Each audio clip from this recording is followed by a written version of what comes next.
আসসালামু আলাইকুম বন্ধুরা, সবাই কেমন আছেন? আশা করব আপনারা সবাই অনেক বেশি ভালো আছেন। আমিও ভালো আছি। আপনাদের ভালোবাসার উপরওয়ালার রহমতে ছেলেগুলো সব স্কুলে চলে গিয়েছে, তো সেই জন্য একটা আবার ব্লগ বানাচ্ছি আমি। আর ওরা থাকলে আমার সেইভাবে কোনো ভিডিও বানানো হয় না, কারণ ওদের পেছনে আমাকে টাইম দিতে হয়। যেহেতু ওরা স্কুলে চলে গিয়েছে, তো এখন আমি একদম ফ্রি, রান্নাও চলছে আর এ পাশে একটু একটা ব্লগ বানিয়ে নিচ্ছি। তো সবাই কেমন আছেন? ছেলেগুলো স্কুল চলে গেলে আমি বই টইগুলো একটু গুছিয়ে নিই, কারণ ওরা স্কুল যাওয়ার সময় রুটিন অনুযায়ী বই নেওয়ার সময় বইগুলো অনেক ঘেঁটে যায়।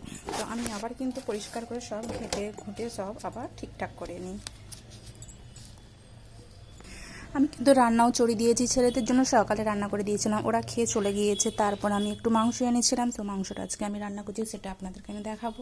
চলুন সবাই। কদিন ধরে তো বন্ধুরা খুব বৃষ্টি হচ্ছে, রাস্তাঘাট ঘর বাড়ি সব কিন্তু একদম ভেজা ভেজা, একদম ভালো লাগে না। জামা কাপড়গুলোও শুকনো হয় না, কি করব বলুন, ওতেই তো চলতে হবে। আবার তো নিম্নচাপ দেখাচ্ছে, আবার লাগবে এখন 4-5 দিন ধরে। তো যাই হোক, রান্নাটা দেখুন আমি চড়িয়ে দিয়েছি। এখানে পেঁয়াজ খুব বেশি পরিমাণে দিয়েছি, বড় বড় একদম দুটো, আর টমেটো একটা আমার কাছে ছিল, এখন আমার কাছে টমেটো নেই, তো সেই জন্য আমি একটা টমেটোই দিয়েছি। তারপর সব মশলা আমি দিয়ে দিয়েছি, দিয়ে একটু সুন্দর করে আমি কষিয়ে নিচ্ছি যতক্ষণ আমার মশলা থেকে তেল বেরোচ্ছে। এই দেখুন বন্ধু, এই মাংসগুলো আমি আজকে রান্না করব। একটা পা রয়েছে, ডানা রয়েছে, মাংস রয়েছে, সব আজকে আমি রান্না করব।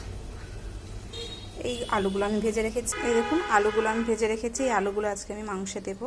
সবসময় আলু খেতে ভালো লাগে না, কিন্তু কি করব বলুন বন্ধু, আমার ছেলেগুলো আবার ওরা আলু চায়, ওদেরকে একটা মাংস আর একটা আলু দিলে ওরা ঝোলও পছন্দ করে, ওদের জন্য আবার আমাকে তরকারিতে ঝোলও রাখতে হয়। তো ঝোল একটু দিয়ে দিলে ওরা কিন্তু ভাত খেয়ে না, বেশি মাংস আমার একদম ওরা চায় না।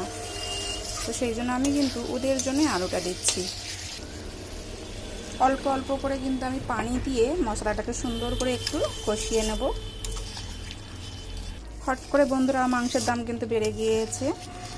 আমাদের এখানে মাংস 200 নিচে ছিল, এখন 200-র উপরে দিনকে দিন এগিয়ে যাচ্ছে। আবার তো এখন নতুন সরকার গঠিত হয়েছে, জানি না আবারও সব জিনিসের কেমন কি দাম হয়ে যাবে বন্ধুরা। তো আপাতত আজকে মাংসটা আনা হয়েছে 230 টাকা দিয়ে, কিলো হিসাবে আর কি, 230 টাকা করে কিলো। এই দেখুন বন্ধুরা, এখানে অল্প করে একটু ডাল রয়েছে, ডাল টমেটো রান্না করেছিলাম সকালে ছেলেগুলো স্কুল যাওয়ার সময়, আর আলু ছিল ভাজা, তো ওরা খেয়ে চলে গেছে, সঙ্গে নাড়ু ছিল, তো অল্প করে একটু রেখেছি আমার জন্য।